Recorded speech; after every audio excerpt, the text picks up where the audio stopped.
الو. ايه ده ها ايه ده مقضيها انت بقى مكالمات بقى وعمال تتكلم. هتذاكر امتى؟ هتفلح امتى في حياتك؟ طبعا لو حلفت لك من هنا ل 60 سنه اللي انا كنت عمال اذاكر مش هتصدقيني. انت كداب وانا هروح اقول لابوك اللي انت اليوم كله عمال تضحك عليا وتقول لي بذاكر وعمال تتكلم في التليفون. على فكره انا كنت بذاكر وكنت بذاكر مذاكره شاقه جدا، بس التليفون لسه رانن فيعني رديت عليه.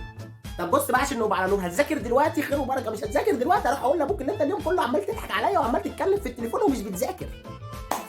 والله عمال اذاكر من الصبح. يا عم ما تغلبنيش معاك كلمه وروح ضغطها. هتذاكر ولا اروح اقول لابوك؟ بقول لك ايه، قول لها عايزه تندميله ندميله.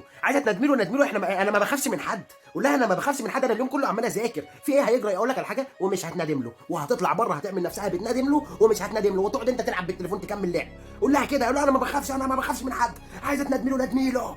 انت شايف كده يعني؟ اقول لك على حاجه، روحي قولي له انا ما بخافش من حد، السنه اليوم كله عمال اذاكر وتعبان وقرفان. عايز تروحي قولي له، روحي قولي له. ايه يا حماده ده يا حماده؟ ايه الاسلوب ده؟ اقول لك على حاجه، والله انا اروح اقول لابوك دلوقتي. طب والله دلوقتي انا اروح اقول لابوك.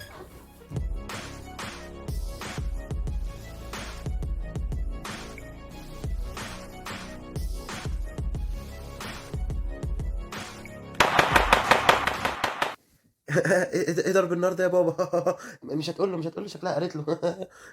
في حاجه في ايه؟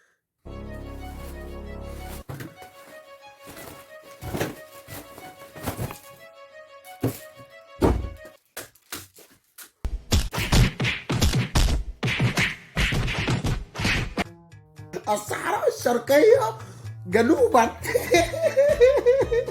عاجبك كده؟ عاجبك ده المنظر اللي انا فيه ده؟ والله ما كنت اعرف ان هي هتروح تقول له. شوف بقى، عايز تصدق صدق بقى. يا عم اقول لك على حاجه، تعرف بقى ولا ما تعرفش؟ سيبني بقى، سيبني اشوف مستقبلي مع نفسي بقى، الله يرضى عنك بقى. سيبني في حالي بقى، انت جايب لي الكافيه والله. انا لو فضلت ماشي وراها كده هموت مقتول.